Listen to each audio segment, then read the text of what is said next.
Bienvenue dans le monde qui nous ressemble et qui nous rassemble.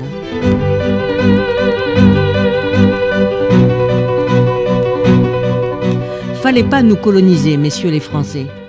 Fallait surtout pas nous mettre en prison. Parce qu'en prison, messieurs, il y a du beau monde. Pas toujours des intellectuels, des gens qui ne se connaissent pas et qui ne se seraient pas connus ailleurs.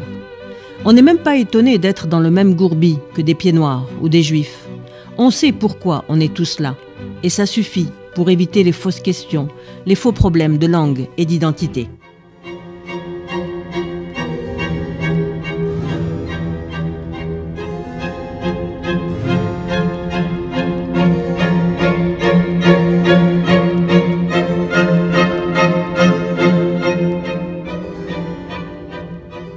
Il y avait beaucoup de monde en prison, et bizarrement, ça se passait plutôt bien. Dans les prisons coloniales, généralement, ça se passe bien, parce que là, il n'y a que du beau monde.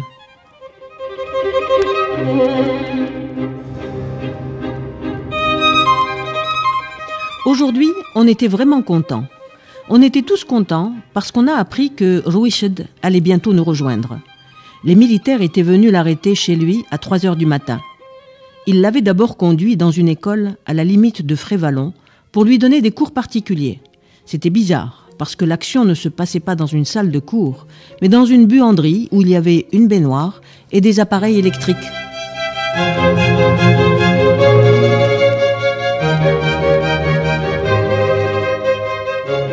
Cette école, elle était bizarre parce qu'il fallait directement répondre à des questions sans que le maître t'ait enseigné quoi que ce soit. Il fallait bien répondre, faire tout juste, sinon on t'envoyait du courant pour stimuler tes neurones. Rouiched, qui était un bon élève, a eu vite fait de tout comprendre. À ce jeu idiot de questions auxquelles il ne fallait surtout pas répondre, il avait compris qu'il devait faire l'idiot. Je peux vous assurer que Rouiched, il a eu pendant toute cette période d'interrogatoire le meilleur rôle de sa carrière.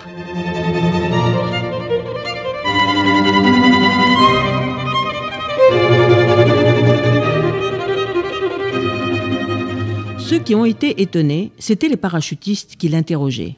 Les paras, c'est connu, n'aiment que les durs de durs, les héros qui montrent leur héroïsme.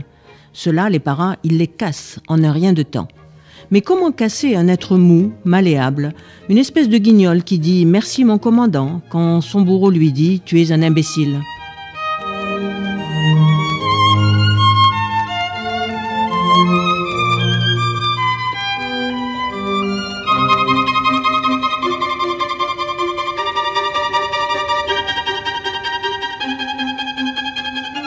Heureux les imbéciles entre les mains des tortionnaires. Bienheureux Rouiched, qui a la vie sauve à chaque fois parce qu'il fait l'imbécile. Je suis innocent, mon commandant. Je suis qu'un artiste. Je suis un père de famille. J'adore la pêche, mon commandant. Et le commandant ahuri, qui ne croit pas qu'on puisse être si bête. Et la Gégène, qui reste en panne pendant tout ce temps.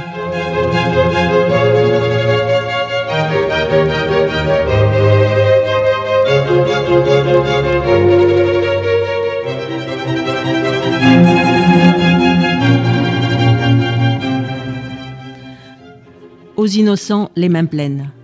En sortant de l'école buanderie où il a été torturé, Rouiched exige des autorités françaises qu'elles lui remettent un certificat de son passage entre leurs mains. L'idiot ressort avec son diplôme. Idiot, avez-vous dit? Lequel des deux? La victime ou le bourreau qui certifie l'acte de torture?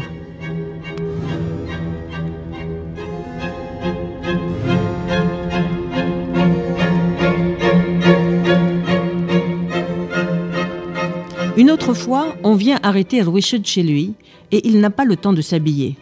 C'est en pyjama qu'il débarque à la DST de Bouzaréa. Dès qu'il descend de la Jeep, tout le monde rit.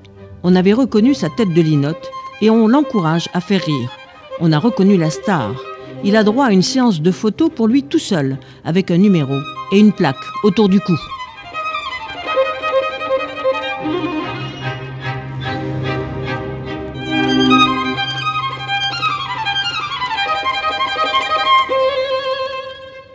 Rouiched est dans les locaux de la DST de Bouzaréa. Celui qui est content, c'est le commissaire, qui comprend vite à qui il a affaire. Il décide de faire jouer l'artiste et de jouer avec lui. Il improvise un gag. Quand Rouiched s'assoit, il lui demande de se lever. Quand il se lève, il lui demande de s'asseoir.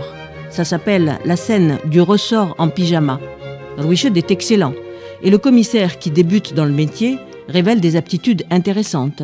Assis, debout, debout, assis. Bon, assez rigolé, passons aux choses sérieuses. Dommage, on en redemanderait.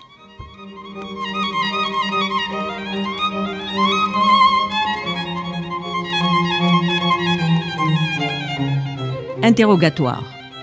Tu connais Hdidouche? Oui. Tu savais qu'il était du FLN? Non. Et les prospectus qu'il envoyait au syndicat, tu le savais ça? Oui, le syndicat, oui, il y en a partout, en France, en Angleterre, à Alger. Arrête, hurle le commissaire.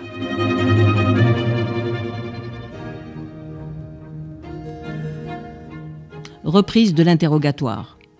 Tu savais que Hdidouche, il faisait partie du comité de coordination et d'exécution du FLN, le CCE? Ah oui, monsieur le commissaire, je connais. Moi aussi, je suis du CCA. C'est un complexe sportif d'Alger. Non pas CCA, espèce d'idiot, CCE. Oui, au CCA, on fait partie du même club. Arrête de te moquer de moi, hurle le commissaire.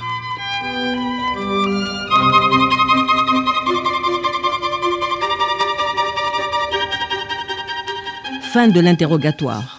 Et tu savais que ta femme, elle te trompait avec ton copain Hdidouche? Ah, le salaud, il me l'a pas dit.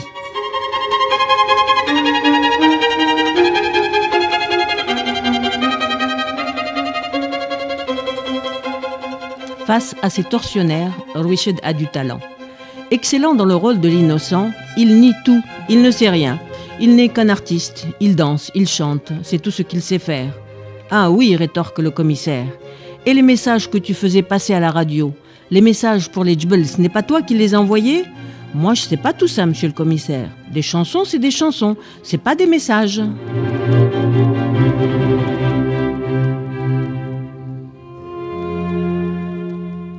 Louis-Chedd, c'est un marrant. En prison, tout le monde l'attendait avec impatience. On savait qu'on n'allait pas s'ennuyer avec lui. Malheureusement, l'artiste était fatigué quand il est arrivé. Il arrive un jour où le ressort se casse. Le vieux clown était usé, affaibli, comme la flamme d'une bougie qui se rapproche du candélabre. Ça s'éteint à petit feu. Plus envie de faire rire, plus de force pour se lever. Assis, debout, adieu l'artiste, debout. On reste en prison, on pense à toi.